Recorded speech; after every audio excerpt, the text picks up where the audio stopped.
अस्सलाम वालेकुम grade 10 students. कल मैंने जो पहले लेक्चर दिया था वो सेट्स के मुतालिक था। उसमें आपको डिफरेंट टाइप्स ऑफ सेट्स का बताया था और डिफरेंट ऑपरेशन बताए थे कि इंटरसेक्शन, यूनियन, कॉम्प्लीमेंट और डिफरेंस ऑफ सेट्स। उसकी मदद से एक्सरसाइज 5.1 हमने सॉल्व की थी। आज उन्हीं इंटरसेक्शन और कॉम्प्लीमेंट्स की मदद से एक्सरसाइज 5.2 करने जा रहे हैं। इसमें सबसे इंपॉर्टेंट चीज़ जो होती है वो होता है day Morgan's law. Day Morgan's law आपको मैं समझाऊंगा। बाकी आइडेंटिटीज़ बहुत आसान होती हैं कि लेफ़्ट हैंड साइड दी होती है, राइट हैंड साइड दी होती है, दोनों तरफ ऑपरेशंस दिए होते हैं। या कॉम्प्लीमेंट लेना होता है या इंटरसेक्शन या यूनियन, तो लेफ़्ट हैंड साइड ले लेते हैं, फिर राइट हैंड साइड ले लेते हैं, दोनों के आंसर इक्वल आ जाते हैं। लेकिन जो डे मॉर्गन्स लॉ है उसके बारे में वो आइडेंटिटी लिख के नहीं देता एग्जामिनर। बाज़ लिख के दे भी सकता है, बाज़ नहीं भी लिख के दे सकता। नॉर्मली पेपर में जब आता है तो वो कहता है जी वेरीफाई या प्रूव डे मॉर्गन्स लॉ, लेकिन आइडेंटिटीज़ लिख कर नहीं देता। लिहाजा इसकी आइडेंटिटीज़ आपने याद करनी है और कैसे याद करनी है वो भी आपको तरीका बता देता हूँ। सबसे पहले डे मॉर्गन्स लॉज दो तरह से हम प्रूव कर सकते हैं या वेरीफाई कर सकते हैं। पहला है ए इंटरसेक्शन बी का whole complement is equal to A complement union B complement, और दूसरा है A union B whole complement is equal to A complement intersection B complement. याद करने का क्या तरीका है कि जब अंदर ब्रैकेट के अंदर इंटरसेक्शन है तो बाहर यूनियन है, और जब बाहर अंदर यूनियन होगा तो बाहर इंटरसेक्शन होगा।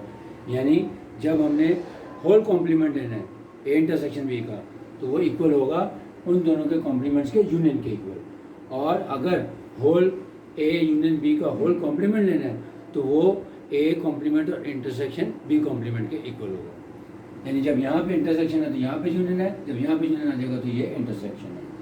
अब बुक का एक्सरसाइज 5.2 का question number 3। If universal set दिया हुआ है 1 2 3 एंड सो ऑन टू 10, यानी फर्स्ट 10 नेचुरल नंबर्स दिए। ए सेट दिया हुआ है 1 3 5 7 9, यानी ऑड नंबर्स दिए हुए फर्स्ट 10 से पहले का, और बी में दिए हुए 2 3 5 7 यानी प्राइम नंबर्स दिए हुए। जब आपको नंबर्स की पहचान होती है तो उनको एनलिस्ट करने में आसानी हो जाती है। अब लिखेंगे यूजिंग डे मॉर्गन्स लॉ। एक और बात, अगर पेपर में डे मॉर्गन्स लॉ लिखा हुआ हो तो सिर्फ आपने एक को प्रूव करना है, दोनों को प्रूव करने की ज़रूरत नहीं है, क्योंकि दोनों को प्रूव करने में काफ़ी टाइम लग जाता है। नॉर्मली पेपर में जब आता है तो वो लिखा यही होता है कि प्रूव डे मॉर्गन्स लॉ, लेकिन अगर लॉज लिखा होगा तो फिर आपने दोनों करने, वरना एक ही करना है। और जब आपने एक करना है तो आपने हमेशा पहला वाला यानी इंटरसेक्शन वाला करना है, क्योंकि इंटरसेक्शन लेना आसान होता है, कॉमन एलिमेंट्स रहते हैं।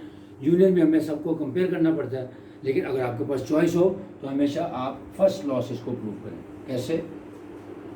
Using De Morgan's law, A intersection B whole complement is equal to A complement union B complement, यानी जो फर्स्ट आइडेंटिटी का रूल है मैंने वो अप्लाई किया।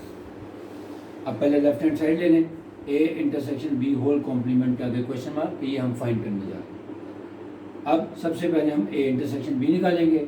ए के एलिमेंट्स दिए 1 3 5 7 9, इंटरसेक्शन 2 3 5 7, और इंटरसेक्शन में आपको पता है वो एलिमेंट्स लेंगे जो दोनों में कॉमन है।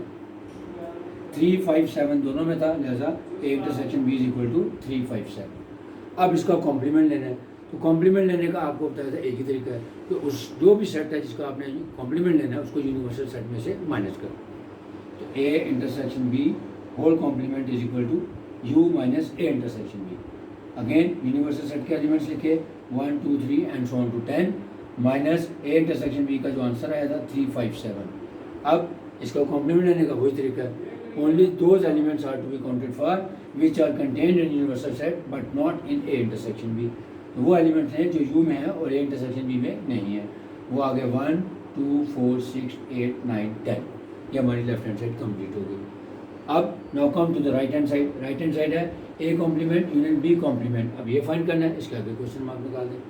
अब पहले हम ए कॉम्प्लीमेंट लगाते हैं, तो कॉम्प्लीमेंट का वही तरीका है, A complement is equal to U minus A, यानी यूनिवर्सल सेट में से ए सेट के एलिमेंट्स को माइनस कर देंगे। और माइनस करने का वही तरीका है, यू के एलिमेंट्स लिखे 1 2 3 एंड सो ऑन टू 10, ए के एलिमेंट्स थे 1 3 5 7 9। अब वो एलिमेंट्स लें जो यूनिवर्सल सेट में है और ए में नहीं है, यानी 2 4 6 8 एंड 10। ये भी आसान तरीका है, ये सारे नेचुरल नंबर्स थे, ये सारे ऑड थे, नेचुरल में से ऑड को माइनस करते हैं तो इवन नंबर्स बच जाते हैं। Now B complement is equal to U minus B. Again universal set के एलिमेंट्स लिखे 1 2 3 एंड सो ऑन टू 10, और बी के एलिमेंट्स लिखे 2 3 5 7।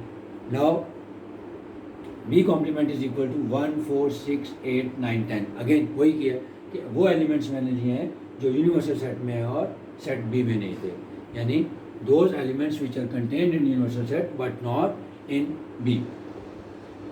अब दोनों के कॉम्प्लीमेंट्स आ गए, अब इन दोनों का यूनियन ले लें, A complement union B complement. A complement के एलिमेंट्स थे 2 4 6 8 10, यूनियन बी कॉम्प्लीमेंट के एलिमेंट्स हैं 1 4 6 8 9 10। अब जब हमने यूनियन लेना है तो उसमें आपको क्या तरीका बताया था कि all elements of both sets but no element is repeated.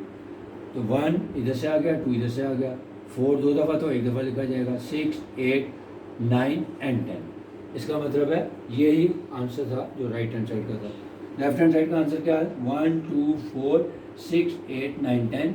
देखें राइट हैंड साइड का भी हो जाए 1 2 4 6 8 9 10 लिखेंगे which is equal to left hand side, hence prove. Prove का क्या मतलब हो गया कि left hand side is equal to right hand side, क्योंकि ये 5.2 सारी आइडेंटिटीज़ को ही शो करेगी। आइडेंटिटीज़ का मतलब ये होता है कि दोनों साइड का आंसर सेम आएगा। अब सेकंड लॉ, अगर आपने दोनों लॉज प्रूव करने हैं तो अब सेकंड लॉ जब आपने करना है तो पहले लेफ्ट हैंड साइड की वैल्यू निकालनी है और राइट हैंड साइड के लिए जो कॉम्प्लीमेंट्स आपने पहले निकाले हैं उनको ही यूज़ कर लेना है, दोबारा नहीं निकालना। कैसे?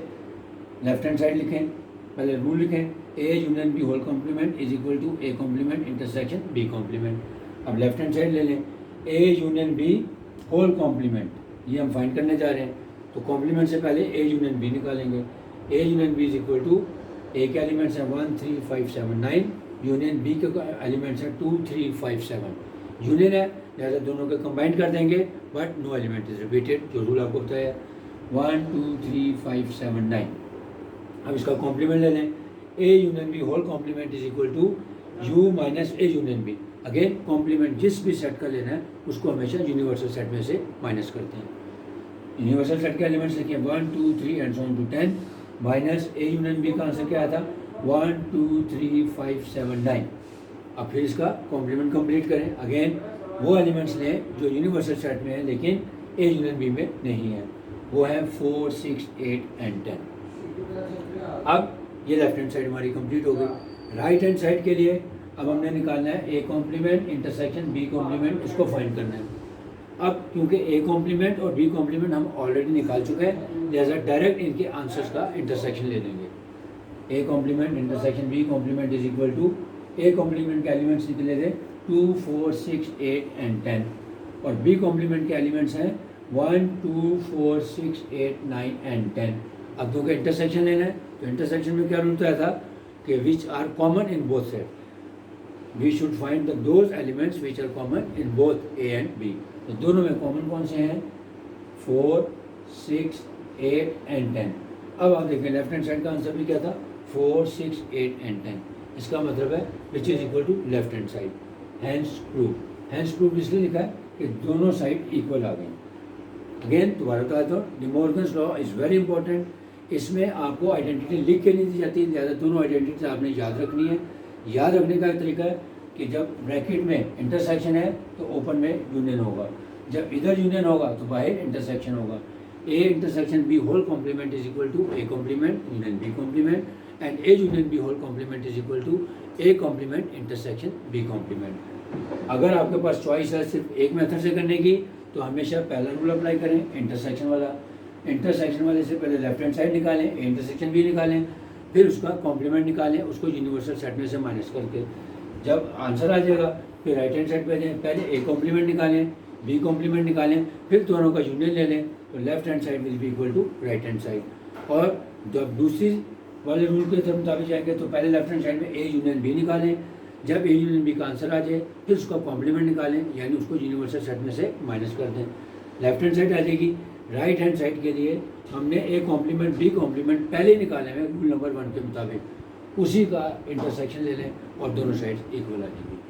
उसके अलावा अब जो बाकी आइडेंटिटीज़ हैं अगर आपको इंटरसेक्शन यूनियन कॉम्प्लीमेंट और डिफरेंस निकालने आता है वो ऑटोमेटिकली प्रूव हो जाती हैं, लेकिन फिर भी मैं कोशिश करूँगा कि नेक्स्ट लेक्चर में कुछ और ऐसी आइडेंटिटीज़ जिसमें जो आपको प्रूव करना आसान तरीके से समझाऊँ।